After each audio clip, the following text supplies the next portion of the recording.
Welcome to the CEU Executive MBA Online Open Day. I'm Thomas Lammel. I'm the Senior Program Manager of CEU Executive MBA, and I will guide you through this evening.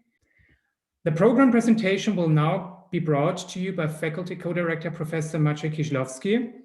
If you have any questions, please feel free to shoot them into the chat box. I will gladly collect them for the Q&A session afterwards.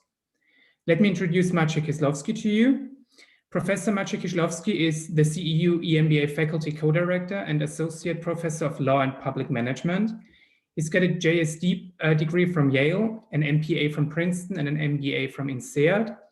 He's advisor to governments, international organizations, and businesses dealing with political, regulatory, and compliance issues. And his book, Administrategy, was translated in 5 languages. Thank you so much, Thomas. Welcome, everybody. Welcome to this online open day. Especially in times of crisis, professionals turn to mid-career education. But when it comes to an MBA degree, the gold standard of mid-career education, we face a paradox. On one hand, business is becoming smarter, more knowledge intensive than ever before. We have all those technological trends, strategic trends, societal and ethical trends, environmental trends, all converging in presenting new demands on a modern executive. This transition from the functional level, an excellence that you can achieve quite conventionally by going up the corporate ladder. This move from functional level to the truly strategic level, where you manage across multiple functions and even across multiple industries and sectors of the economy, requires more and more versatile skills. And on the other hand, you would think that those knowledge-intensive, demanding trends would make it obvious that some sort of mid-career managerial education, like an MBA degree, is more relevant and imperative than ever before. And yet, we hear a lot about the runaway costs of MBA education, the unsustainable level of debts that it requires people to take. Very serious commentators are asking, is an MBA still worth it? And that is a paradox. Now, there are 2 main conventional ways of dealing with this: the demand for knowledge-intensive strategic level skills and the rising unsustainable cost of those skills. On one side of this picture, you have MBAs that we can call an MBA in your city. If you live in a major hub or a major metropolis, you will have at least one of the programs that kind of fit this description here. It's a reliable part-time experience that requires no work interruption, which is good. The tuition varies, but it's usually up to 80,000 euro for a program, including expenses. But it is a program embedded in a particular hub. It has mostly local faculty, and because of its format, which is usually either evenings or weekends, it can't attract a lot of international students for logistical reasons mainly. And also it often kind of follows that standard, call it plain vanilla MBA curriculum. So that's one response, have it part-time, no work interruption at a relatively low cost in your city. On the other hand, you have leading business schools in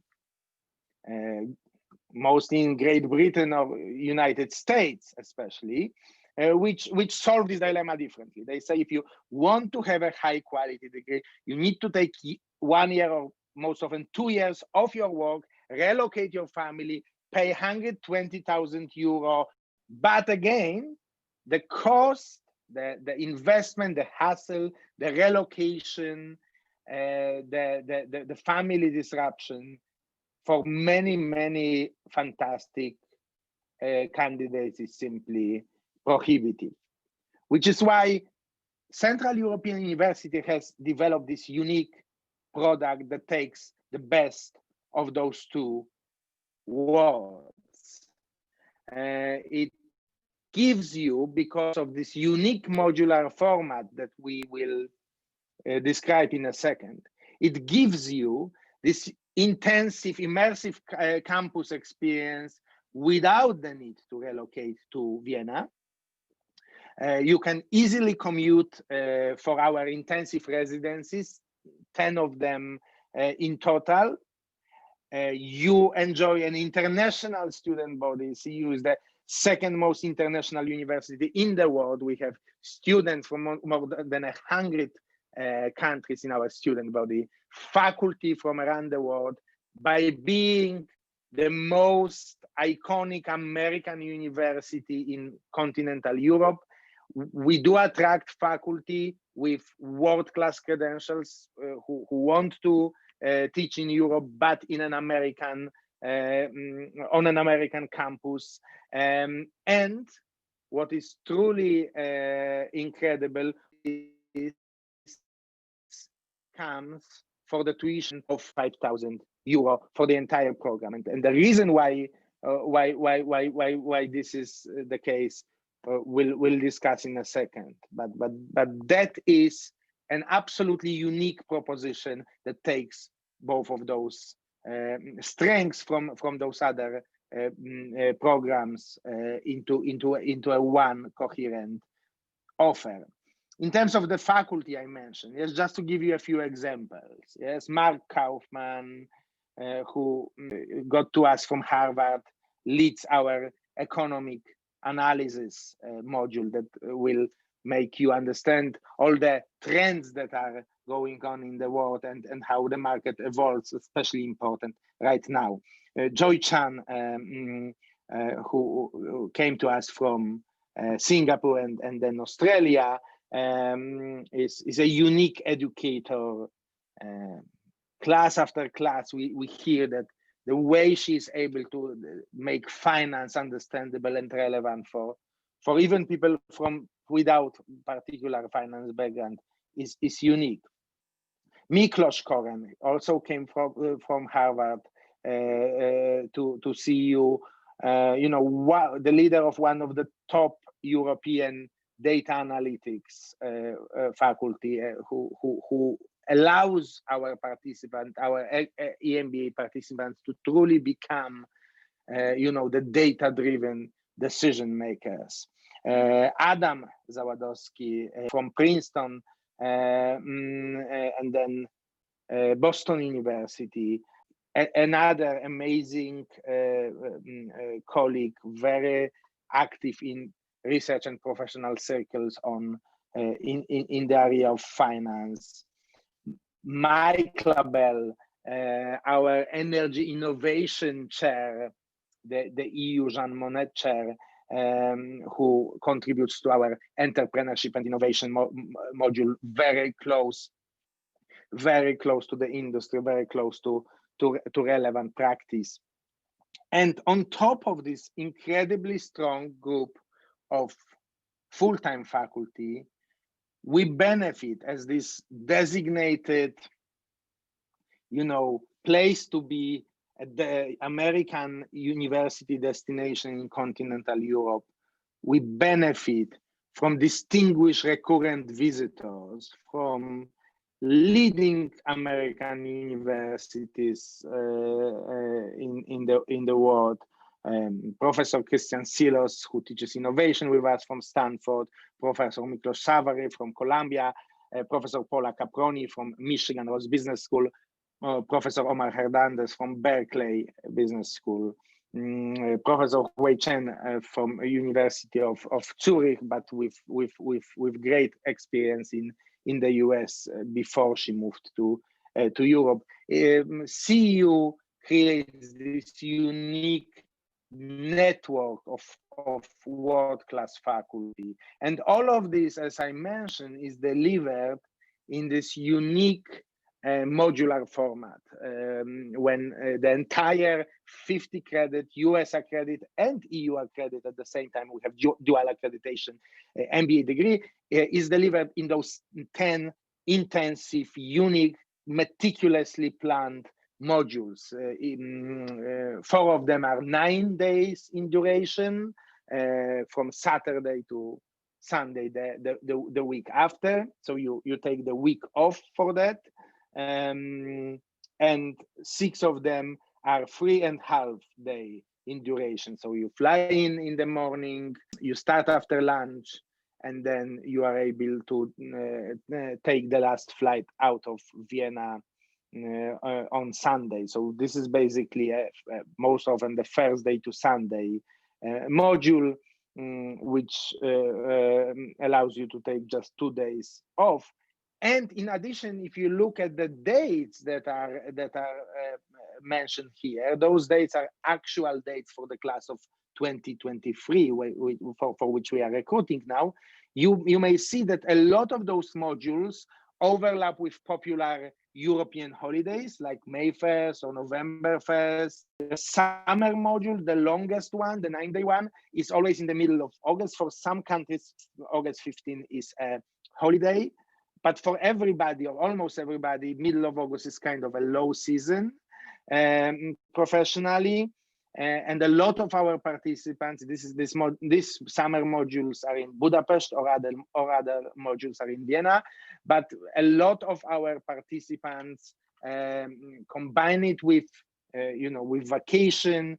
It's an opportunity to travel and spend this intensive weekend. But most importantly, that format allows you to save 30 plus, it's an equivalent of 30 plus weekends in a conventional part-time program, or 1.5 years of afternoon evening education.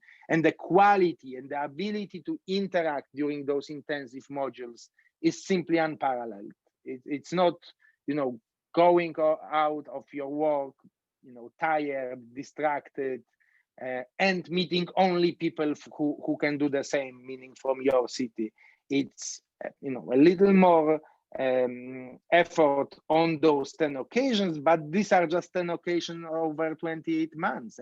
So you travel only once every 3 months, and for that you get the true campus experience for those few days. You are immersed in learning. After the program is done, we don't part ways with you. You become a lifelong alumna or alumnus in our global alumni community. We are very happy. We have Lika with us, who is one of our distinguished alumna. She will share her perspective, but there are very few alumni community who are that close, tight-knit, and that loyal. So much more than an address book. This is a community of people who come to this place for a reason, and who are active in now more than 140 countries, as you can see on the map. In most of those countries, we have formal alumni chapter, but in all of them you can connect with CEU alumni, and these are interesting, engaged professionals who once again share something unique in common. And that brings me to this question: how is this all possible? Yes, how are we managing to offer this unique world-class program for so much less than our competitors in Western Europe?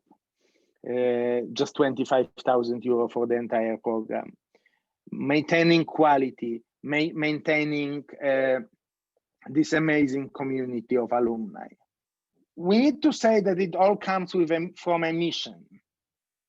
an idea to create a university that will be based on the principles of the so-called open society. This idea came from our founder, George Soros. Most of you probably have, heard about him when researching about CEU.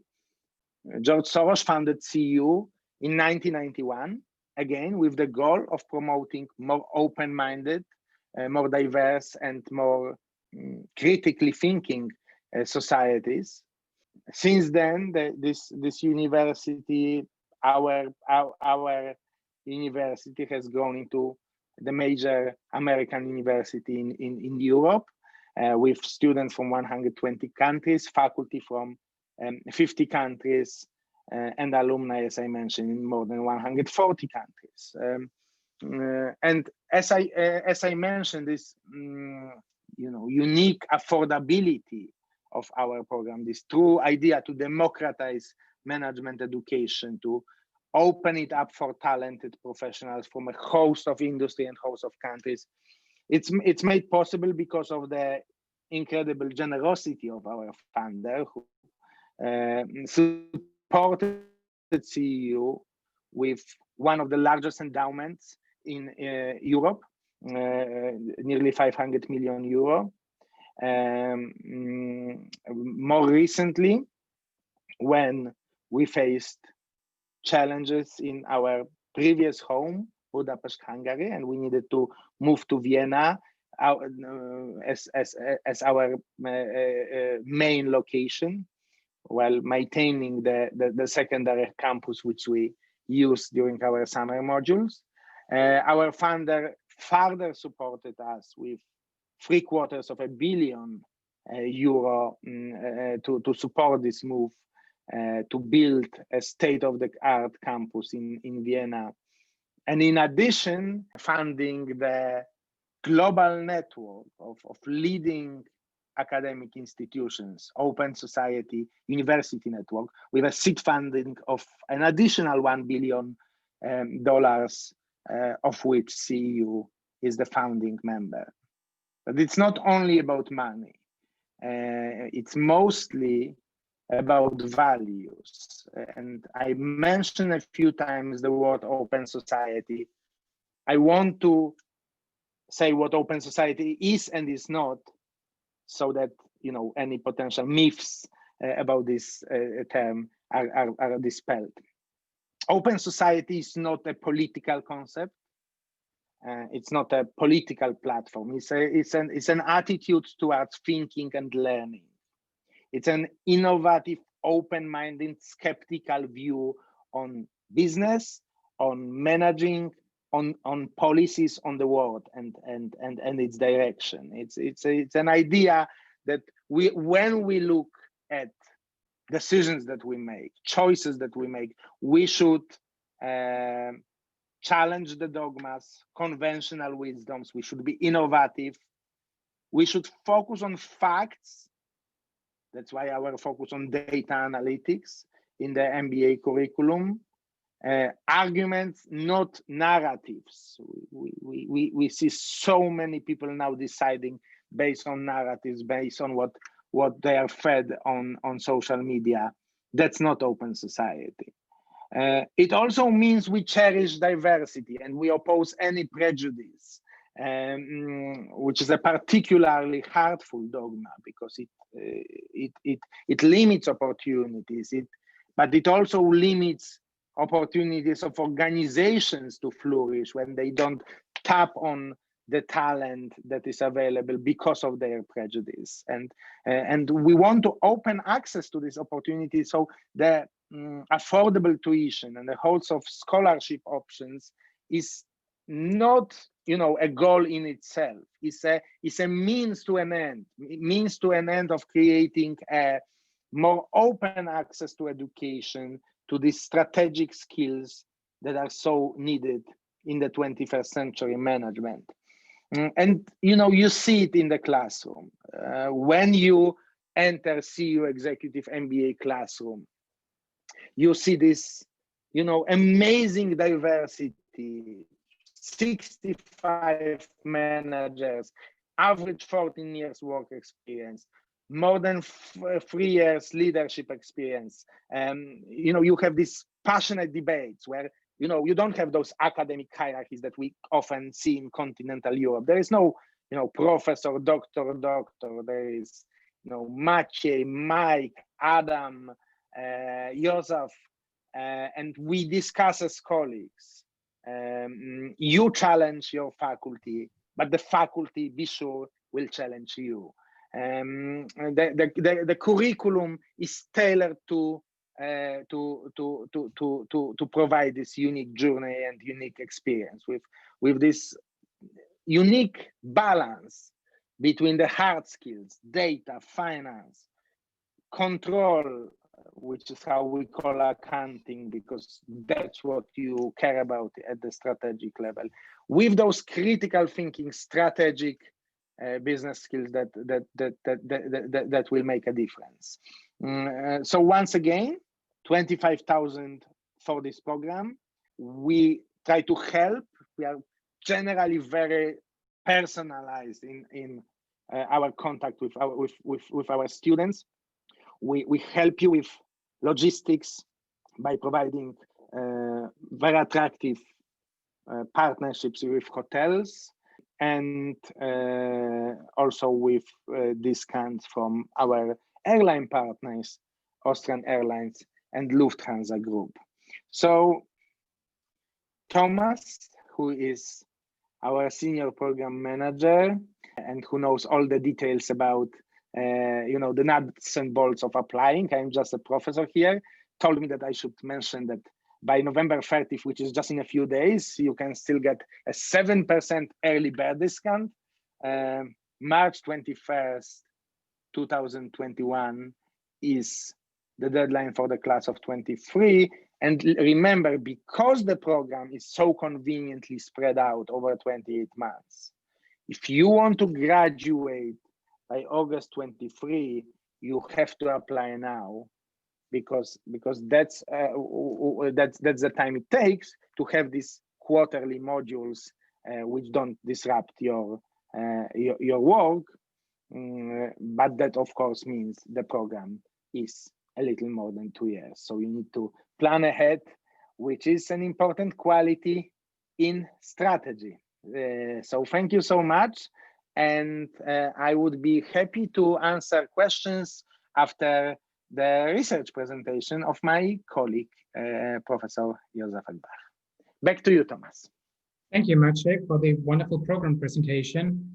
I think it's one thing to hear about the program from us who conceptualize the program, who are in charge of the program, but it's another thing to hear about the program from people who actually done the program or are in the program right now. So that's why we invited Alin Kalam, who is a current participant of the Executive MBA, to this webinar to talk about how he made the decision to join Executive MBA, what he thinks of the program, what he thinks of the group of the program, etc. And Alin Kalam is a strategic BI and analytics lead at Lufthansa Group, Austrian Airlines. And Alin, please go ahead. The floor is yours. So hello, everybody from my side. So thank you, Thomas, for the short introduction. By the way, I don't have anything to do with the discount CU has with Austrian Airlines and Lufthansa. It was long before my time. So eventually the world is small enough. And having talked about this, yeah, I mean, I'm based in Vienna, in Austria, and I've been working in IT fields or technical innovation related fields since about 11 years. And at some point of time, end of 2019, when I saw the COVID crisis upcoming, I thought it would be the perfect time as well for me to, somehow develop myself further, because I'm pretty much located in engineering field and management field of engineering aspects, specifically IT, and yeah, the CU executive MBA program was the perfect match for me to evolve my persona, or more or less what I better formulated, it compensated what I have been more or less missing so far, a lot from accounting or financial management and so on. which I'm very happy to learn right now. Thanks to our mission, we always emphasize on diversity and open societies. Can you please talk about the diversity in class as far as you have experienced it? Yeah. I mean, one of the key criteria for me at least was the very diverse constellation of the cohort. As I knew already up front that CU is coming to Vienna and more or less is one of the most international universities worldwide. I knew that I will find the perfect mix of cohort or colleagues there, rather than having only people who are like more of the same, such as myself. So that's why it is quite helpful, because we have several nationalities. I think I never counted, but definitely we have people from Far East Asia to America and so on right now, I think. And we are it's a very good mix where I am profiting day to day throughout the more or less idea sharing and as well cooperation in project work, because it helps me gaining knowledge from other fields, other industries, other areas where I was not very more or less active until now, such as NGO, such as public sector, and so on. So that's why when it comes to having different nationalities and diversity from that end, it is a very good program. It is a very good environment. And when it comes as well from different sectors or maybe different specific areas from economy, it is also well covered in terms of diversity, because we have a very good mix of experts from there, from everywhere nearly. I think we have 60 people right now, 60 students in current cohort, and I haven't seen anybody else from aviation except myself. So just that you get a feeling about how diverse it is. So it is quite interesting, which is outstanding when you compare or see how the MBA programs actually are built, which are offered in Central Europe or even in Scandinavian countries or UK. Yeah, sorry for the long answer. No, thank you very much for your elaborate answer. We need to move on with the webinar, and I will now pass on the baton to our Faculty Co-Director, Professor Yusaf Akbar, who will deliver the research presentation on Life After COVID-19, Business Strategies for Success. Thank you, Alin, very much. Professor Akbar is the Executive MBA, Faculty Co-Director and Associate Professor of Strategy. He has published over 40 journal articles, 4 books, and numerous contributions to academic and professional research in strategy and international business. He's founding editor of the International Journal of Emerging Markets and an advisor to governmental authorities. And his consulting and professional references include Citibank, Deutsche Telekom, Siemens, Texas Instruments, and Toyota, for example. Please, Yusaf, the floor is yours. Thank you very much, Thomas. Good evening, everybody. It's a pleasure to be here, and perhaps it's the best possible illustration of the challenges we face today, that we're gathered here using a technology that some of us used for work but has now become core to the way we get things done. I'd like to spend a few minutes with you this evening talking a little bit about what happens after COVID-19. I mean, I think the initial signs is that we have vaccines and we're now moving into the vaccination phase of this sustained crisis. And I'd like to sort of spend a few minutes examining, what exactly does this mean from a strategy perspective. And I think I have 3 key messages I'd like to share with you all this evening.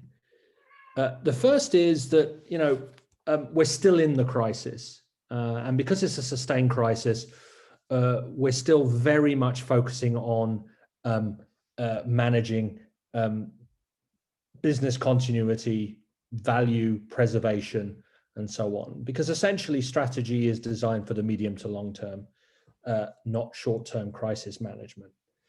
I think the second key message is don't be fooled into thinking that, you know, a one-size-fits-all approach will work. Different sectors have been impacted by this crisis in different ways, and therefore we have to think carefully and in a nuanced fashion about how we move beyond the COVID-19 pandemic. And I think the third key message is that the sustained crisis that we're going through provides an opportunity for strategic transformation. And if you wanted a headline argument, it's the following. The pandemic has exposed the fragilities of efficiency-driven strategies. And by efficiency-driven strategies, what I mean are strategies that have been dominant for the last 2 to 3 decades, which is about globalization, cost minimization, and just-in-time delivery. And actually, I think what we're going to see with the world's biggest ever vaccination program, this issue of efficiency versus resilience is going to become very, very visible to billions of people on Earth. But I think that this crisis in general offers us that opportunity to reflect. So what I'd like to start with here is sort of, you know, we're almost a year into this pandemic. I just want to take a quick look at different sectors and you know, how the pandemic has affected them. So obviously hospitality, restaurant, catering, you know, in the short term is in an absolute disaster. You know, across the world, governments have decided to shut down this industry for obvious public health reasons. And, you know, it's in the short to medium term, it's going to be a very, very tough time for this industry. International travel, more broadly, and in particular passenger aviation, is also in really, really big trouble. And I suspect while hotels will be able to reopen, restaurants will reopen, and so on, you know, probably sometime early in the next year, if we don't have a short little Christmas reopening, Christmas and New Year reopening, the travel sector, I think, is going to be in really big trouble. I was actually having an email exchange with the chief commercial officer of Swiss International Airlines this week, and he was telling me that actually Swiss has substantially moved its business from flying passengers to flying cargo, and that's been one tactic that Swiss has used to at least maintain capacity utilization and earn some money from flying planes around the world at a fraction of their usual capacity. On the plus side, of course, we've all read about stories of getting access to PPE and other forms of medical equipment. And obviously in the short term, that has proved to be a very positive thing for the industry. What we've learned, you know, about this virus is that, in fact, in terms of managing an infection, ventilators are not as useful as we initially thought they were. And in fact, when many patients were presenting breathing problems, they were put on ventilators. In fact, now it may be the case that, in fact, using other therapies may be a good idea. But there's no question about it, medical equipment has done really well. The fact that we're here on Zoom this evening perfectly illustrates how digital communications have benefited substantially from this crisis. And as we'll discuss later on, the use of Zoom may become a much more long-term thing.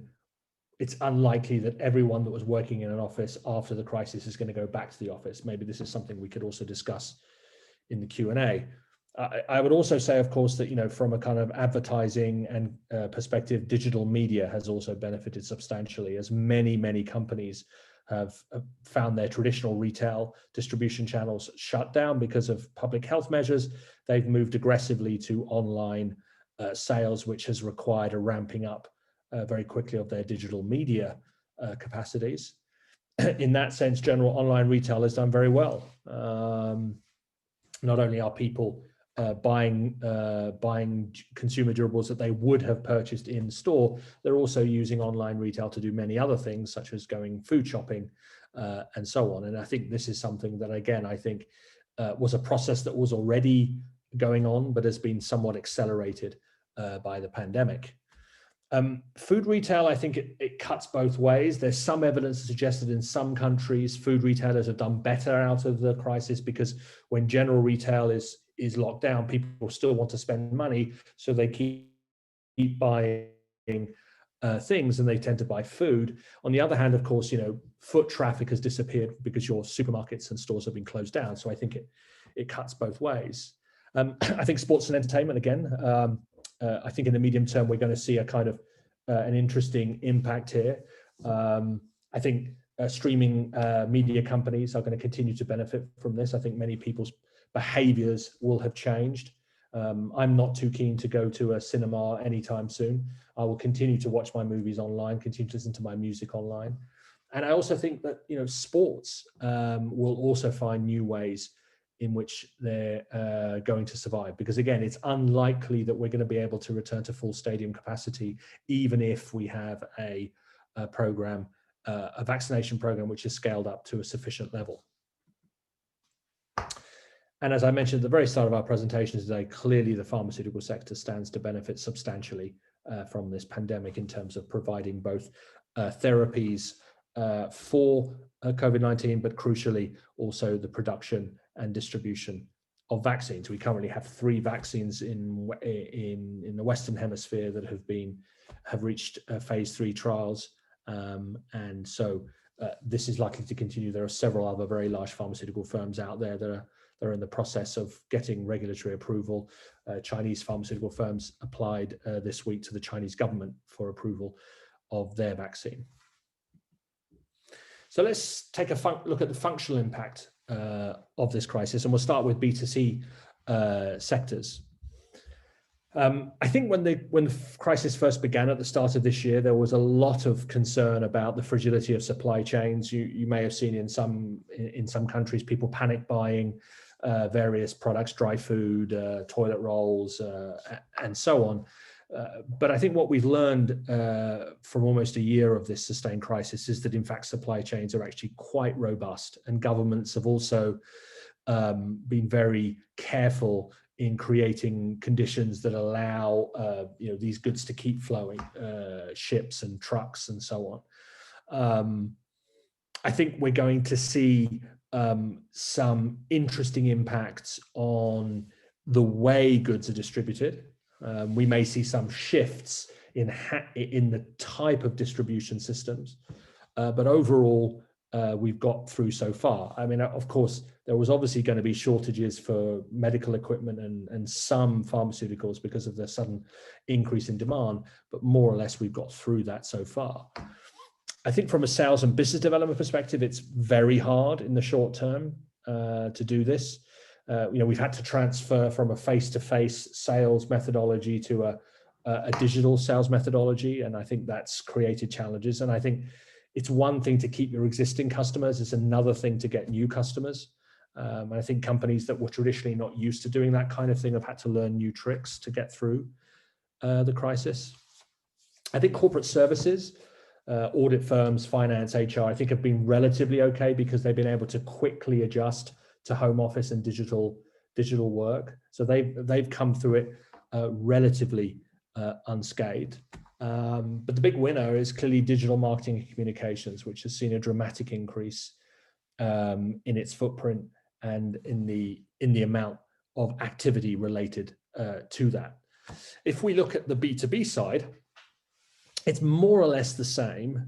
But what I would say is I think that it's much more difficult to do sales and business development in the B2B sector online than it is for consumers, in the sense that very often when you're selling industrial goods and services, it's about building relationships with people. And often these are very large ticket commitments financially of your customers. And so often, you need to be in the same room with someone to be able to kind of get the message across, to build trust, build understanding, and actually and get a sale or get a new customer. Again, I think in the B2B sector, because it doesn't involve so much of the last mile, getting stuff to the final consumer, I think the impact has been negative, but they've more or less got through it. I think the corporate services are unchanged from B to C, But I would say again, I think one difference here for B2B is that digital marketing communications has not been as widespread because, again, the nature of sales and business development in B2B can rely less upon the digital channels. So I think from a business continuity perspective, I think you can think about two different kinds of industries. One where it's relatively easy to switch to digital for product or service delivery. I mean, our industry, education, has switched very quickly from in-class to online, retail, as I've mentioned before. And I think continuity here is relatively painless in the sense that it requires some process re-engineering. But I think the fungibility and the agility of those kinds of sectors means that you can make that move quite quickly. I think there are more challenging sectors where there aren't digital channel alternatives. I'm actually in the process of writing a paper right now with a colleague on how does tourism and hospitality move beyond the crisis after COVID-19. And what was abundantly clear is that when the economies went into lockdown, tourism and hospitality was hit terribly badly because they weren't able to switch to digital.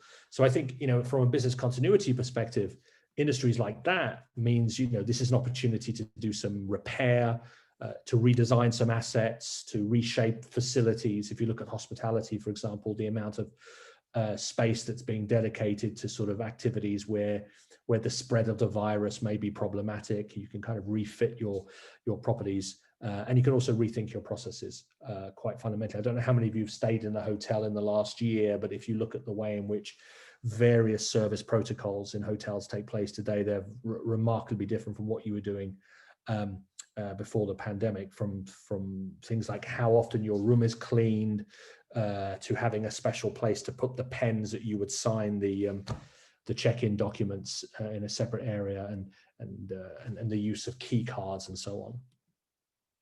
So we will get through this crisis. There will be a vaccination program scaled up.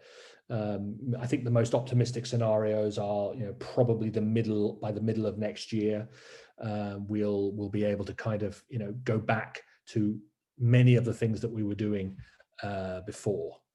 But I do think we are unlikely to go back to where we were before entirely. I'm not going to use that phrase with the new and the normal, but what I will say is I think there are some new business realities. And in the remainder of my presentation today, I want to focus on two particular new business realities. I think the first one is changes in the way buyers will behave. And I think there's a lot of interesting work to be done, both intellectually and practically, about understanding those changes in buyer behavior and how companies should respond. And I think also there's some important understanding of the role of the state. And I think, just to take a step back for just half a minute here, I think a lot of MBA education has focused a lot, obviously, on market-based strategies.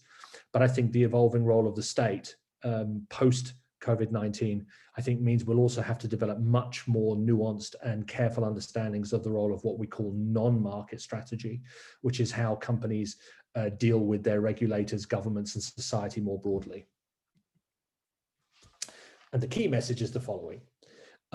We move from global outsourcing and efficiency towards resilience-based strategies that focus on more use of nearshoring and the agility that comes from that.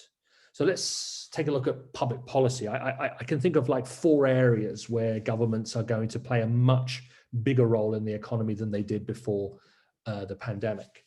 I think that governments are going to be more aggressive about their willingness to support key strategic sectors beyond the ones we traditionally focus on, such as the military, perhaps some network sectors such as transportation.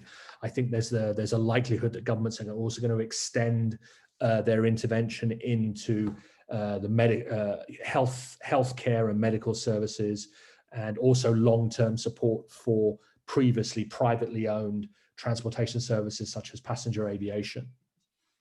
I've been reading some articles recently about, well, how do you manage factories where 1/3 of your workforce will be vaccinated? 1/3's thinking about it and 1/3's not likely to get vaccinated. And there, I think governments are going to have to come up with systems, maybe even laws, which will regulate how we manage a workforce where you don't have complete vaccination. Remember, in many countries, it's politically unacceptable to force people to vaccinate. So we will need to come up with systems that will deal with that. Ironically, the example I give here of China, where probably the Chinese government could force people to vaccinate, two very large Chinese tech firms, Alibaba and Tencent, have already developed apps that designate the health status of workers and eventually their vaccination status.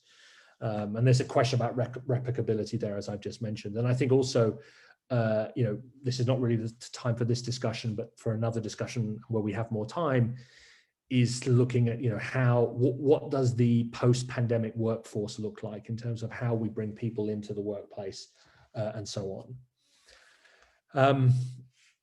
In most international trade law, there are 3 exceptions to the standard rules. One is national security, the other is public morality, and the third is public health. And I think some governments are going to make use of the public health emergency to very slowly reduce or remove restrictions. And some of them may actually use this opportunity to permanently or semi-permanently introduce new restrictions. I think the election of Joe Biden in the United States may be a positive in this regard, to the extent I think that, if the US begins to become a little bit less protectionist as it was for 4 years under the Trump administration, this effect may be less, but I still think that's going to be something we need to keep our eyes on. And of course, from a very practical perspective, it's unlikely that travel restrictions will be lifted immediately, even if a vaccination program has been scaled up. There's going to have to be systems in place to be able to allow people to travel across borders and so on. And some governments, as I say, who've regained control of their borders, particularly those countries within the Schengen area, may be very reluctant to give up those things. The CEO of Qantas, the Australian national carrier, this week said that they're thinking of introducing a policy sometime after mid-2021 where you can only fly on Qantas if you can prove you've been vaccinated. So that could be some kind of international cooperation or agreement on that.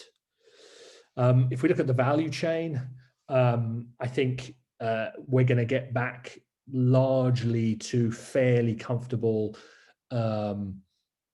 supply chain situations for materials. So I see that as a low to medium risk.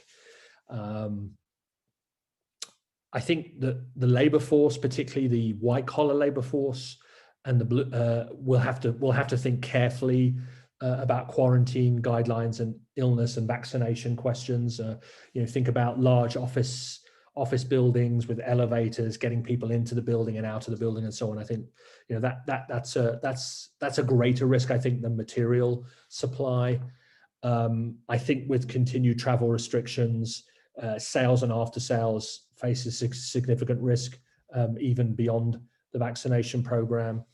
And I think logistics and hubs and supply networks generally are going to become more expensive. And I think that companies are going to have to invest in more spare capacity to be able to actually supply on a regular basis.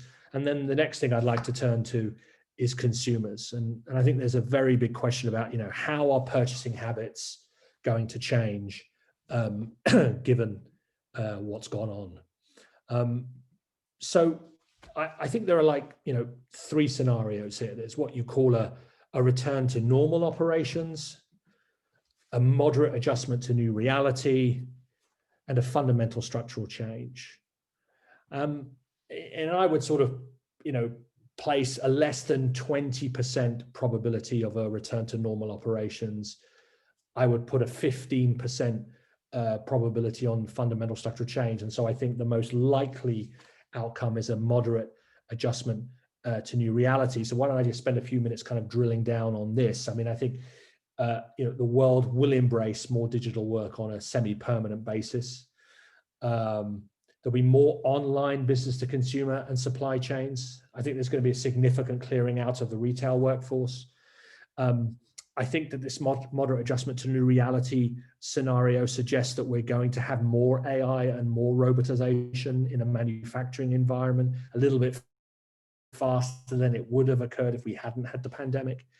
And I think depending on the nature of fiscal and monetary buffers that governments introduce, I think consumer confidence slowly returns. This is the so-called U-shaped recovery that you may have heard talked about in the broader debates. Now, if we look at the fundamental structural change scenario, what do we see here? We see a fundamental breakdown of globalization as the world economy kind of splits into different islands. So you might get lots of economic exchange within the islands, but there might be continued barriers between those. So you can imagine a European Union which fully liberalizes within the EU once standards have been established post-pandemic, but there may be continued restrictions between those. I think we might see the emergence of more local regional supply chains, which are investments to cope with potential disruptions. I mean, most epidemiologists and virologists who know their stuff are saying that we should prepare for similar events of this nature in the future because of many of the underlying causes of these pandemics, such as climate change and so on. I think in the more fundamentals change, what we might see is a shift in the work-life model, the introduction of universal basic income, and a much more rapid introduction of AI and robotization. And I think you might actually find some very fundamental impacts on consumer behavior as we move towards a post-materialist world, given the fact that maybe the cost of acquiring certain things may be higher because of the fragility of efficiency-based supply chains. So what are my key takeaways? I mean, if we look at the less than likely return to normal operations, COVID-19 was a time to upgrade and refit. But as I say, I think that's not very likely. If we look at the moderate adjustment to new reality, I think we can do lots of the refitting that we do in the return to normal. I think digital transformation, which as many of you know, has already been on the agendas of many companies anyway, is going to become accelerated. And I think, we're going to have more resilient organizations and value chains, more flexible work patterns, and so on. And if we look at the more radical fundamental structural change, I think this is an opportunity for companies to fundamentally reimagine strategy from top to bottom in the organization. Thank you very much. Thank you, Yusuf, for the research presentation. We will now come to the next point of the agenda, which is our talk with Lika Nosadze. She's an alumna of the MBA of CEU, and she's currently in Georgia. She's managing partner of Talent Flow Management Consulting, and she did the MBA in 2011. Lika, please can you tell us something about the alumni network and why you chose the MBA back then and how it helped your career? Just introduce yourself and Sure. First of all, I would like to thank you for our invitation, and I'm so happy to see you, everybody here. And I would like to start with the very short notice that I miss very much Yusaf's and Maciej's classes. I miss studying at CEU, very frankly speaking, because it was and it is currently one of my best life experiences. Actually, it was 10 years ago when I was studying at CEU. Time is flying too fast. I'm Lika Nosadze. I'm coming from Georgia, and I have experience in HR and organizational development field. And currently, my work experience counts more than 17 years of work experience with different industries: banking, pharmacy, retail industry, automotive industry, NGO industry as well. And what CEU brought to me, I would like to mention is that after graduating CEU, I have decided not as fast as possible, but after a few years of gaining more experience after graduation, I have decided to create my own company. And I think everything comes from CEU. CEU. And the knowledge which I gained from CEU and experience which I gained from amazing professors and amazing classmates took me to this decision. Now I'm running my own company, which is a managing consulting company in HR and organizational development field. And we're helping local companies, Georgian companies, and also those international companies who want to enter a Georgian market. The program was beneficial for me because my first degree comes from medicine, but even finance and accounting classes for me were easy. I had great classmates, and everybody were coming from different fields, from finance, from management, from accounting, from NGO sector, from banking industry, and we are helping each other to become better. The fourth, what I would like to mention, and it's price, and it's definitely great benefit because it's absolutely affordable. Most important for me is that studying at CEU gave me not only great degree and great education and great network of professors, classmates, friends, and etc. I'm proud of being a member of CEU community, which is a family for me. Thank you. Thank you very much. Because I have received some questions in private chat from our guests. The first question is about the COVID measures that are in place at university right now, and if we're going to maintain those COVID measures, and what about the online class or offline class? Okay, so let me get this, Thomas. So we take, I mean, this is the way we dealt with the pandemic is the representation of this very personalized treatment of our students. We, you know, Yusaf mentioned that our industry generally took an easy off-ramp, just moved everything online.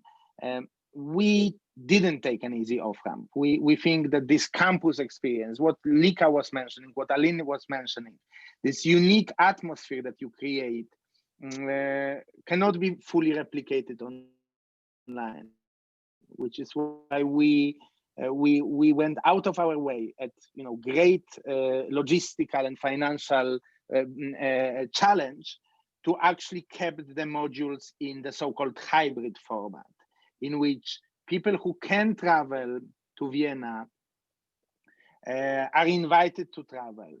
We administer a rapid COVID test at the entrance of the module.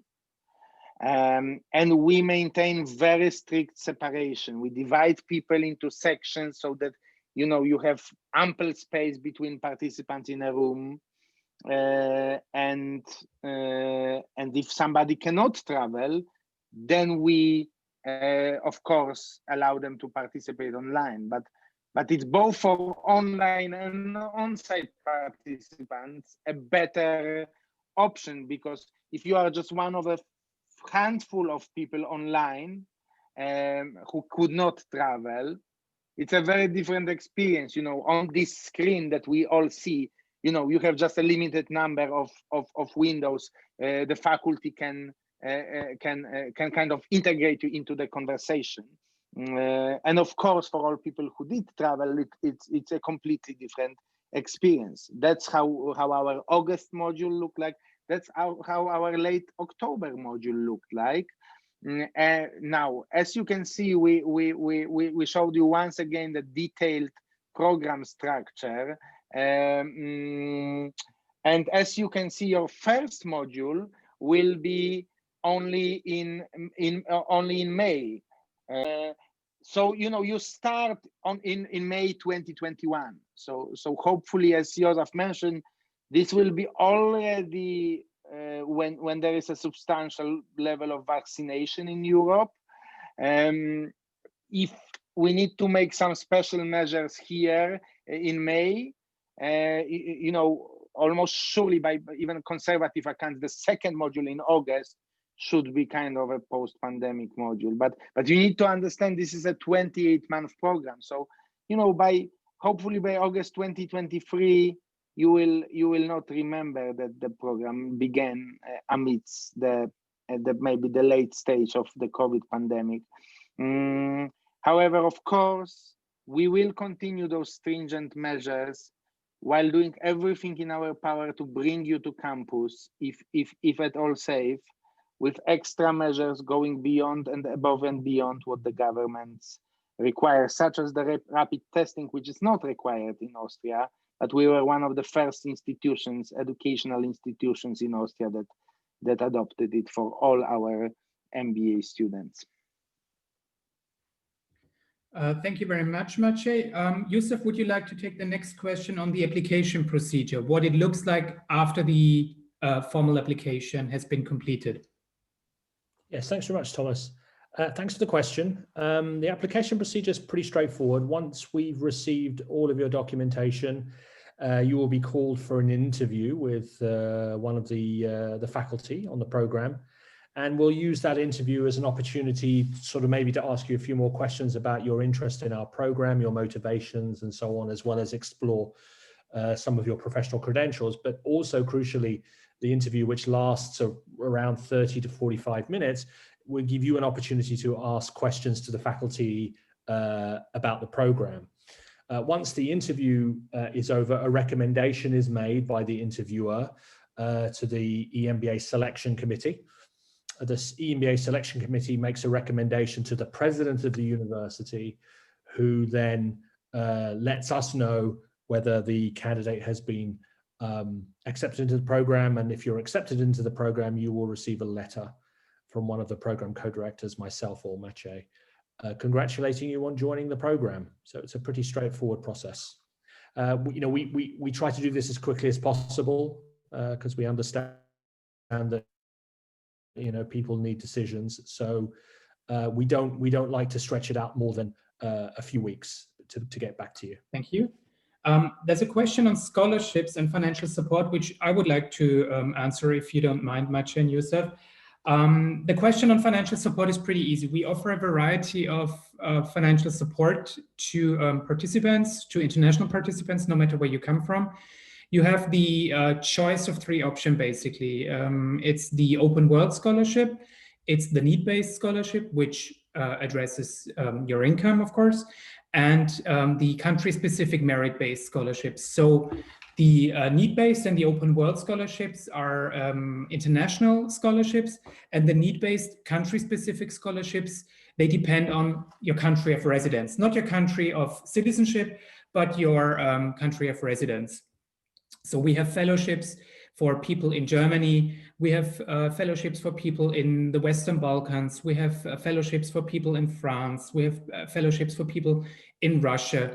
I think the best way to get more information on the scholarships is to reach out to me, to just send me an email telling me about your profile and what scholarship you're interested in, be it the open world, the need-based, or the country-specific merit-based scholarship, and I will be happy to advise you, and let's take it from there. I think that's the easier thing, because we cannot do individual coaching within the webinar, but I will be happy to do individual coaching outside the webinar. You have received the invitation link to the one-on-one consultation anyways. You can still book a one-on-one consultation with me, and I'll be happy to take it from there.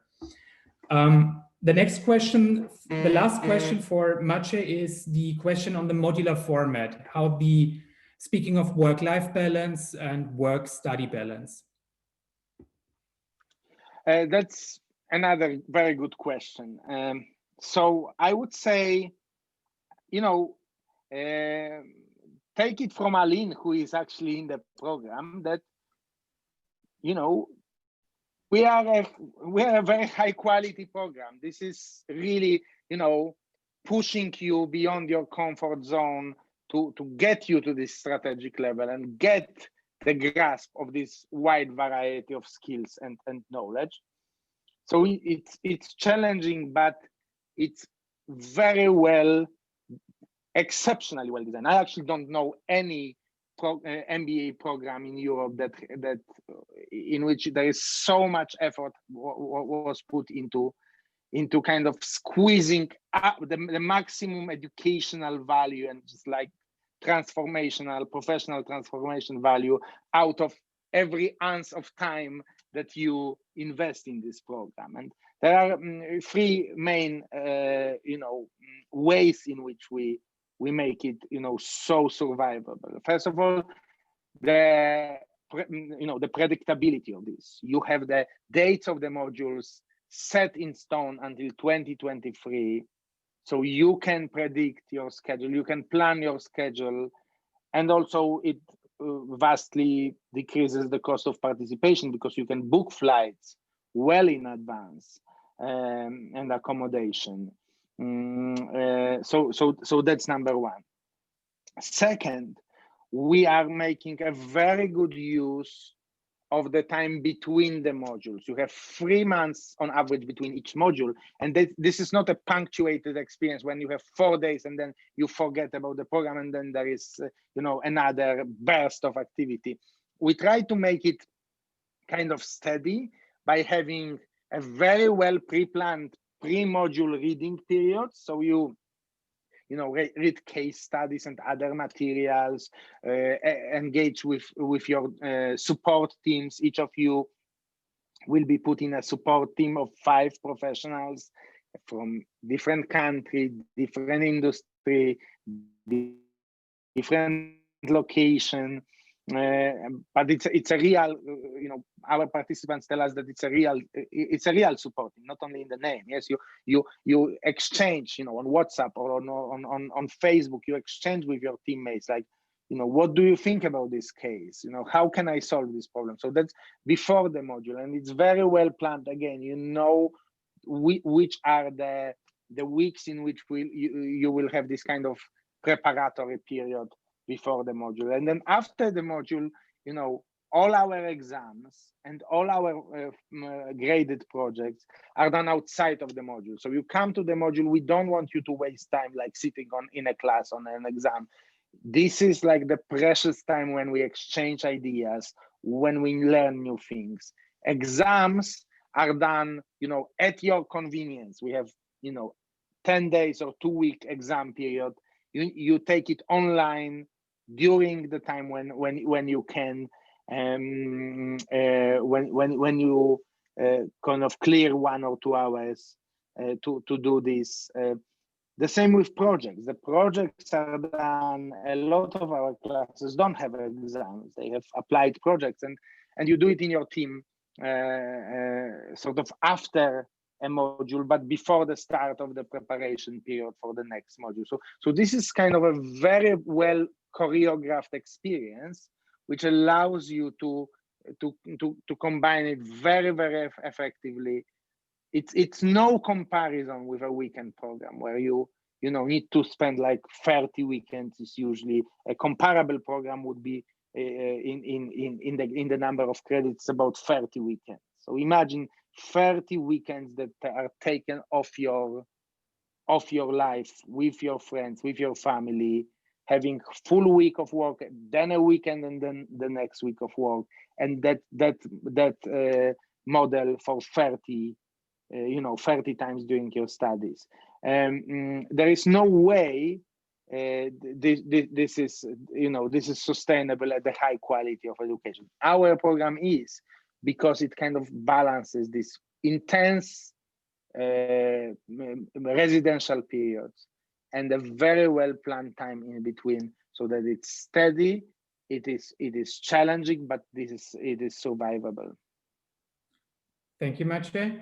I would like to pass on the next question on formal admissions criteria to Yusaf, and I would like to answer to Ben's question from the audience. Is it mandatory to be in a leading job position in the moment of the application, or is experience enough? Let me just get the question from Ben, and I will pass on to Yusaf to talk about the formal admissions criteria. Any leadership experience is of 3 years approximately is fine. You don't have to be in a leadership position at time of application, because some of our people are in a sabbatical. Some people use the current COVID crisis to pursue higher education. Some people are in a situation of transformation and are not in a leadership position at the time of application. So if you already have the experience, leadership or managerial experience, that's just fine. You don't have to be in that position at the time of application. Yusuf, please, can you talk about the other formal criteria? I think you pretty much summed it up. We're looking for people who have, significant experience, managerial experience, and leadership experience, and the minimum level, is quite a lot below the actual average level. You're looking at people with 14 years of experience. I mean, I think one thing I will add is that we seek to have a diverse range of participants from different sectors. We also would consider, say, a particularly dynamic startup entrepreneur who may not have the traditional work experience behind them as potential candidates. So the key question we ask ourselves is, does this candidate, through their various forms of professional experience, bring value to this cohort? Can they add to the quality of the conversation and the networking possibilities for all participants? I guess that's the kind of the high level idea here. Yeah, and just to add to the online application is pretty straightforward and self-explanatory. I mean, you can start your application through our website. You would have to upload your cover letter, your CV. That's pretty straightforward. You would need to upload your university degree. You can upload your university transcripts at a later point, because we do understand that at the moment some universities don't grant access to transcripts or documents from their archive. You would have to prove English at some point, but not at the time of application. So basically what you need right now, once you start the application process, is a cover letter, a CV, and the university diploma. And let's take it from there, and everything else you can hand in later. Yusuf, you're on mute. Oh, sorry. He just agreed. Well, I don't have any more questions noted from the audience. I hope all the questions have been answered. If you have any more questions on scholarship or your application, if you need advice or any personal consultation, please feel free to book a personal consultation with me, or just drop me an email. I will be happy to respond to those emails and get you on board. So if there are any other questions, I would like to thank you for coming to the Online Open Day, and see you soon in the program, hopefully.